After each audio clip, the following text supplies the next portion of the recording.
दोस्तों, social media पे एक दोस्त ने रब्ता किया। उनको गल्फ़ के ममालिक में से किसी का भी लेबर वीज़ा चाहिए था। तो मैंने उनसे पूछा कि भाई आपने पहले क्या किया था। तो उन्होंने मुझे बताया कि जी पहले मैंने अपने कज़न को 2 लाख रुपया दिया था, उसको पासपोर्ट वगैरह दिया। कज़न पहले लारे लगाता रहा कि जी मैं तुम्हें वीज़े वगैरह लगवा के दूंगा, ये करूंगा वो करूंगा, 1800 रियाल तुम्हारी तनख्वाह होगी, कतर में तुम जाओगे, रहाइश मिलेगी, ये वो। लेकिन वो सारे सब्ज़बाग थे, वो सब फ्रॉड था। तो दोस्त ने मुझसे पूछा कि अब उसे क्या करना चाहिए। तो दोस्तों, मैं ये वीडियो इसलिए बना रहा हूँ ताकि आपको मैं गाइड कर सकूँ कि अगर आप गल्फ़ के ममालिक में लेबर वीज़ा पे जाना चाहते हैं तो कौन सी ऐसी एजेंसीज़ हैं जो कि रिलायबल एजेंसीज़ हैं और जिनके थ्रू आप जेन्युइन वीज़ा हासिल कर सकते हैं। तो दोस्तों, बजाय ये कि अपने कज़न को या किसी फ्रॉडिये बंदे को पैसे दे के और उसके हाथों लुटने से बेहतर है कि पहले आप थोड़ा सा होमवर्क कर लें। इसका बेहतरीन तरीका ये है कि आप अपने दोस्तों से मालूमात लें जो कि ऑलरेडी लेबर के वीज़ा पे गल्फ़ के ममालिक में हैं। तो उस दोस्त ने मुझसे कहा था कि आप मुझे कोई एजेंसी ढूंढ दें। तो पहले तो मुझे कुछ नहीं था पता, लेकिन फिर मैंने सोचा कि भाई मेरे रिश्तेदार हैं जो कि गल्फ़ में जॉब्स कर रहे हैं। तो मैंने ये किया कि मैंने अपने रिश्तेदारों वगैरह से इंफॉर्मेशन वगैरह इकट्ठी की। तो उन्होंने मुझे कुछ एजेंसीज़ की इंफॉर्मेशन दी जो कि जेन्युइन एजेंसीज़ हैं। तो दोस्तों, होगा ये कि ये एजेंसीज़ या पाकिस्तान में या फिर गल्फ़ में आपका पहले इंटरव्यू करेंगी। हो सकता है कि आपका प्रैक्टिकल टेस्ट भी लें और उसके बाद अगर आप उनके मेयार पे पूरा उतरते हैं फिर वो आपको मेडिकल वगैरह का करेंगे और फिर आपको जॉब मिलेगी। तो इसका एक तरीका तो ये है कि पाकिस्तान में एजेंसी से रब्ता करें, वही आपका ये प्रोसीजर करें, वही इंटरव्यू वगैरह करें और उसके बाद आगे सिलसिला चले।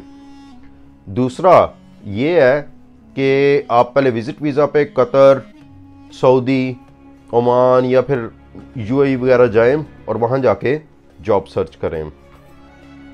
तो दोस्तों, अब मैं आपको कुछ एजेंसीज़ के बारे में इंफॉर्मेशन देने लगा हूँ जो कि मेरे ख्याल से रिलायबल मोतबर एजेंसीज़ हैं। मैं आपको इनके बारे में इंफॉर्मेशन दूंगा और इसके बाद अगर आप चाहें तो आप भी कमेंट सेक्शन में बता सकते हैं कि वो कौन सी एजेंसीज़ हैं जिनके साथ आपका एक्सपीरियंस है या आपके दोस्तों भाइयों का एक्सपीरियंस है जो कि आप रिकमेंड करना चाहेंगे। उन एजेंसीज़ के बारे में भी बताएं जो कि आप रिकमेंड नहीं करेंगे, ताकि हम अपने दोस्तों को इन्फॉर्म कर सकें कि कौन सी एजेंसीज़ के साथ आपको वीज़ा एप्लीकेशन अप्लाई करना चाहिए और कौन सी एजेंसीज़ के साथ वीज़ा एप्लीकेशन अप्लाई नहीं करना चाहिए। तो चलें देखते हैं। जिन एजेंसीज़ को मैं रिकमेंड करूँगा उसमें पहले नंबर पे डेस्कॉन है। इसके अलावा मज़ीद एजेंसीज़ के नाम भी मैं आपके साथ शेयर करता हूँ। दूसरे नंबर पे मैनसोल। इन सब के लिंक्स मैं डिस्क्रिप्शन में डाल रहा हूँ। उसके बाद आ जाती है डेल्टा इंटरनेशनल। ये वो कंपनीज़ हैं जिनके बारे में मैंने लोगों से सुना है कि फ़ीडबैक अच्छी है। इसके अलावा फेसबुक पे कई ऐसे ग्रुप्स हैं जहाँ पे इस किस्म के एड्स आते हैं। याद रखिए कि जो भी कंपनी आपको शुरू में ही कहे ना पैसे दो पैसे दो पैसे दो, वो समझ जाएंगे वो 2 नंबरी कर रही है। जो जेन्युइन एजेंसी होगी वो पहले आपका इंटरव्यू लेगी, आपका काम देखेगी, टेस्ट वगैरह लेगी। उसके बाद फिर हो सकता है कि मेडिकल वगैरह के लिए वो आपसे चार्जेस ले लें। ये जितनी भी एजेंसीज़ हैं इन सब के लिंक्स, इन सब की इंफॉर्मेशन मैं डिस्क्रिप्शन में लगा रहा हूँ। इसके अलावा फेसबुक के ग्रुप्स हैं जहाँ पे ये एड्स आते हैं, उन ग्रुप्स के भी लिंक्स मैं डिस्क्रिप्शन में दे देता हूँ। ये सारी चीज़ें देख लें और अपने इर्द गिर्द जानने वालों से अच्छी तरह से मशवरा करें, सारी इंफॉर्मेशन लें, उसका तज्जिया करें और उसके बाद कोई फ़ैसला करें। ये सारी चीज़ आप देख लें। इसके बाद मैंने आपको एक और बहुत इम्पॉर्टेंट पॉइंट बताना है। दोस्तों, सवाल ये पैदा होता है कि कैसे चेक किया जाए कि कौन सी एजेंसी जेन्युइन है और कौन सी एजेंसी जेन्युइन नहीं है।